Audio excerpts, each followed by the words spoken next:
Buenos días a todos y todas. Es un honor participar desde Panamá en la quinta Cumbre Mundial de Educación por la Paz, un espacio de reflexión, aprendizaje y compromiso. Esperamos poder enriquecer el diálogo colectivo para seguir construyendo caminos de paz a través de la educación, la cooperación y la acción transformadora. Gracias por invitarme a participar. El tema que en esta mañana les voy a desarrollar tiene por título El multilateralismo como herramienta para la paz. Para una mejor comprensión del tema, hemos desarrollado una tabla de contenidos que consta de una introducción, los fundamentos filosóficos y políticos en los cuales mencionamos una definición, algunos principios y algunos hechos que forman parte de esa evolución del tema. También abordamos el multilateralismo como herramienta de paz. Mencionamos algunos casos emblemáticos a nivel internacional y dentro de la República de Panamá. Abordamos los factores del debilitamiento del multilateralismo, nuevas formas del multilateralismo y finalmente presentamos las conclusiones. En un mundo marcado por las crisis interconectadas, como por ejemplo los conflictos armados que generan muertes, hambruna, mucho daño y destrucción, el cambio climático que ha provocado la variación global del clima en la Tierra, la pandemia provocada por el COVID-19 que generó una urgencia sanitaria global, las migraciones forzadas ocasionadas por las crisis dentro de los estados, las ciberamenazas. La paz duradera no puede garantizarse desde la lógica unilateral. Se requiere una arquitectura de cooperación que permita respuestas colectivas, legítimas y sostenibles. En este contexto, el multilateralismo se presenta como una brújula ética y política para la construcción de paz. En un mundo donde las amenazas no conocen fronteras, la paz tampoco puede tenerlas. El multilateralismo es el puente entre la soberanía y la solidaridad.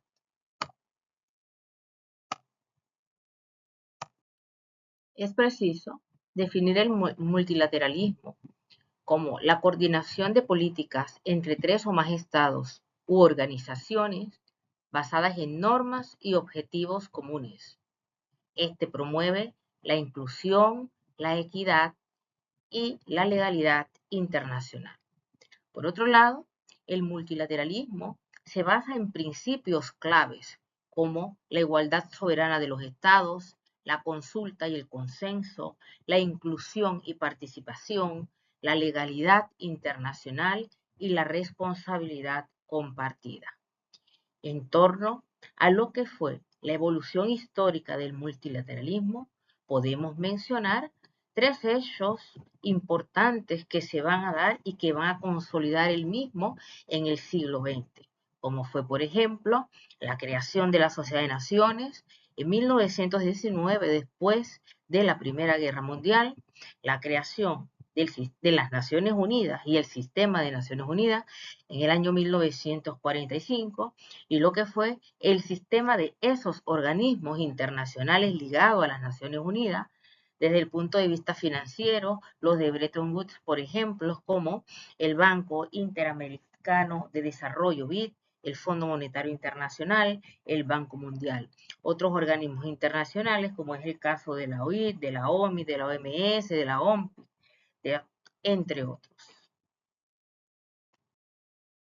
Es importante señalar que el multilateralismo no solo evita los conflictos, sino que construye condiciones estructurales para una paz duradera. Por ejemplo, cuando nosotros hablamos de la paz positiva versus la paz negativa, enfoquémonos específicamente en la paz positiva, es decir, la presencia de justicia, de equidad, de cooperación y el respeto a los derechos humanos en ese sistema, como lo han señalado pues muchísimos autores. También en este contexto es importante mencionar las funciones para que haya paz dentro de ese multilateralismo. Podemos mencionar, por ejemplo, cuando se han dado las misiones de prevención de conflictos, es decir, ¿a través de qué? De la diplomacia preventiva, de las misiones de observación, de las alertas tempranas que se generan. Otro de los ejemplos lo constituyen, por ejemplo, puede ser la gestión de crisis a través de la coordinación de ayuda humanitaria. ¿A través de qué o de quiénes? De la Oficina de las Naciones Unidas para la Coordinación de Asuntos Humanitarios, por ejemplo. También la salud global, que está a cargo en este escenario de la Organización Mundial de la Salud. En el caso de la atención a los refugiados, tenemos lo que es el ACNUR, que es el que se refiere a todo la protección de las personas que se vayan a desplazar y que queden en el estatus de refugiado. Pues sabemos en la región, en el caso particular de Panamá, la gran acción que ha tenido este organismo, producto precisamente de los desplazamientos migratorios continentales e intracontinentales que se han dado en los últimos años.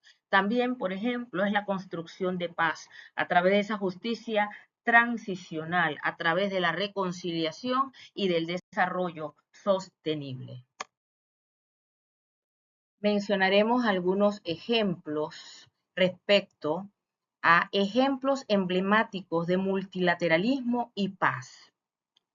El caso Colombia y la resolución 1325, un apoyo multilateral al proceso de paz en el cual van a participar las Naciones Unidas, la Unión Europea, Noruega y Cuba. En este se va a implementar el Plan de Acción Nacional 1325 con un enfoque de género y un enfoque territorial. Además, en este participaron más de 1000 mujeres de comunidades indígenas, afrodescendientes y de entornos rurales. Otro ejemplo que traemos a colación es el caso de la ONU y la estabilización en Siria, cuando las fuerzas de las Naciones Unidas de Observación de la Separación, mejor conocida por sus siglas UNDOF, realizó una misión en el año 1974, debido a las hostilidades que mantenía Israel y Siria en torno a las alturas del Golán. En este contexto, la misión tuvo como objetivo principal la prevención de la escalada regional, el patrullaje de las zonas desmilitarizadas y la mediación. Otro ejemplo que traemos en este contexto resulta la Declaración de América Latina y el Caribe como zona de paz, la cual se va a firmar en el año 2014 y se va a reafirmar en el año 2023. Se va a basar precisamente en objetivos y principios como la soberanía, el principio de no intervención, la integración y la solidaridad específicamente. También podemos mencionar como ejemplo la COP y la justicia climática. La conferencia de las partes, mejor conocida como la COP, son espacios multilaterales en los cuales se negocian compromisos globales en torno al cambio climático. Se definió lo que es la justicia climática, en donde se reconoció que el cambio climático tenía causas y consecuencias sociales, políticas y en los entornos de la ética. También se exigió que hubiese equidad, responsabilidad diferenciada y respeto a los derechos humanos. El Acuerdo de París se dio en el 2015 y fue un compromiso global para limitar el calentamiento global. Hubo la participación de más de 190 países en el cual participaron juventudes, pueblos indígenas y la sociedad civil. En el entorno nacional, por ejemplo, vale la pena mencionar que uno de los ejemplos más emblemáticos de ese multilateralismo se va a dar en Panamá en los años 70, con la participación del general Omar Torrijos Herrera. Cabe mencionar que el general Torrijos desempeñó un papel fundamental como actor clave en ese multilateralismo en América Latina, en el escenario que fue y que Panamá tenía como objetivo la recuperación del canal y por ende de su soberanía. La participación del general Torrijos fue de una manera muy audaz, porque él desarrolló la política o la estrategia que se llamó la internacionalización de la causa panameña en la lucha por la recuperación del canal, que tenía como principal punto el romper el aislamiento diplomático y ejercer presión hacia los Estados Unidos de América para que se sentase a negociar un nuevo tratado que pusiera fin a la permanencia estadounidense en nuestro territorio. Es importante recordar en este escenario que uno de los momentos más emblemáticos que se va a dar en ese contexto va a ser en marzo del año 1973, en donde el general Torrijos, a través de la política que hemos mencionado, logró que el Consejo de Seguridad de Naciones Unidas sesionara en Panamá. Este fue un hecho sin precedentes. En esa reunión del Consejo de Seguridad en nuestro país, Torrijos pronunció un discurso y lo voy a citar a colación la frase que él recitó. Nunca hemos sido, no somos, ni seremos colonia, protectorado, ni Estado asociado de los Estados Unidos de América. Ese discurso, esa retórica, provocaría que se elevara la lucha por la recuperación del canal, de las áreas adyacentes y de la soberanía panameña. La causa de Panamá fue escuchada en todos los estados asociados a las Naciones Unidas. En ese contexto, otra iniciativa que marcaría una gran importancia desde el punto de vista de la multilateralidad fue cómo el general Torrijos agrupó a varios estados centroamericanos y suramericanos en el grupo de Contadora, que en el mismo se buscaban las soluciones pacíficas a los conflictos que se estaban generando en ese escenario en Centroamérica. Esa estrategia, ese enfoque fortaleció a nuestro país, fortaleció a Panamá como un promotor de paz en la región y en el mundo. Pese a los logros del multilateralismo, este en la actualidad enfrenta una gran crisis estructural, debido a diversos factores que han contribuido al debilitamiento de él, entre los que nosotros podemos mencionar nacionalismos y unilateralismo, la desigualdad estructural, la crisis de legitimidad institucional, la desprotección de derechos humanos, la mala gestión de las crisis globales. En el caso del nacionalismo y unilateralismo, son el aislamiento deliberado de naciones que no buscan esa cooperación con otros países en el marco de la política internacional. Por ejemplo, estos nacionalismos en ocasiones son cargados de una retórica xenofóbica que arremete contra la población migrante, por citar un ejemplo, violándole derechos y generando un malestar y un daño al propio sistema. En el caso, por ejemplo, de la desigualdad estructural o las asimetrías, si queremos decirlo de esa manera, podemos mencionar la multipolaridad económica, varios centros de poder económico en el mundo, en el caso de China, de la Unión Europea, de India, la unipolaridad militar, la supremacía bélica de los Estados Unidos. En el caso, por ejemplo, de la crisis de legitimidad institucional, tenemos entonces lo que es el subfinanciamiento de organismos multilaterales, el retroceso de la Unión Europea frente a crisis internas. En el caso, por ejemplo, de la desprotección de derechos humanos, a pesar de que existen diversos instrumentos jurídicos internacionales para la protección de estos, y el desarrollo de la gobernanza global en cuanto a los mismos, se siguen violando derechos.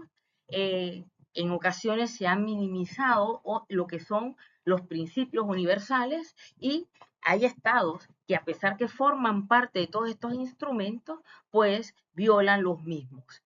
la falta de mecanismos eficaces en el cumplimiento de ellos dentro de los estados. A nivel regional, pues debe haber una mayor concentración y un mayor ejercicio y acelerar un poco lo que son los fallos a nivel pues de las cortes regionales.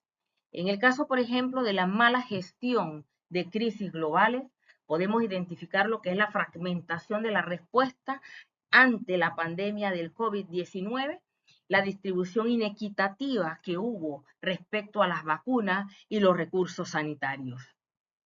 Otro elemento o factor de debilitamiento han sido las crisis financieras globales, que ellas frenan significativamente el proceso de consolidación e integración de los estados. En la actualidad existen nuevas formas de multilateralismo. La gobernanza digital, por ejemplo, es la integración de tecnologías de la información en la gestión pública para promover transparencia, eficiencia y participación ciudadana.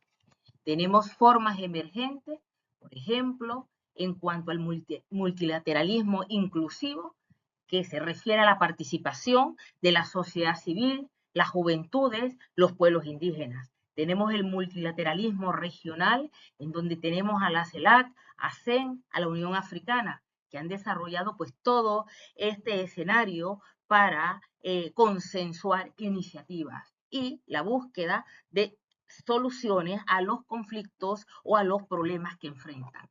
El multilateralismo temático, en el caso de las alianzas sobre el clima, la salud, género, inmigración. En cuanto al multilateralismo digital, todo lo referente a la gobernanza de Internet, a la ética de la inteligencia artificial y de la ciberseguridad, por ejemplo.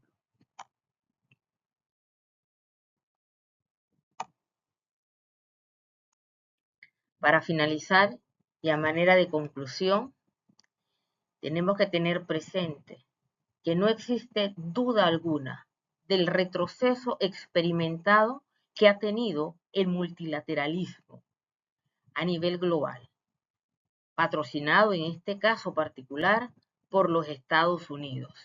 Sin embargo, este multilateralismo ha sido clave para avances históricos en asuntos de paz, de salud, educación y en materia de derechos humanos. La fragilidad actual exige una renovación profunda en la que todos los estados, los ciudadanos, seamos partes. Necesitamos democratizar la toma de decisiones a nivel global, ampliar la participación de actores no estatales, fortalecer la legitimidad y eficacia institucional, apostar por la solidaridad estructural, no solo por o para la cooperación ocasional. La paz no es un destino, es un camino, y el multilateralismo es la brújula que nos guía colectivamente hacia él. Muchas gracias.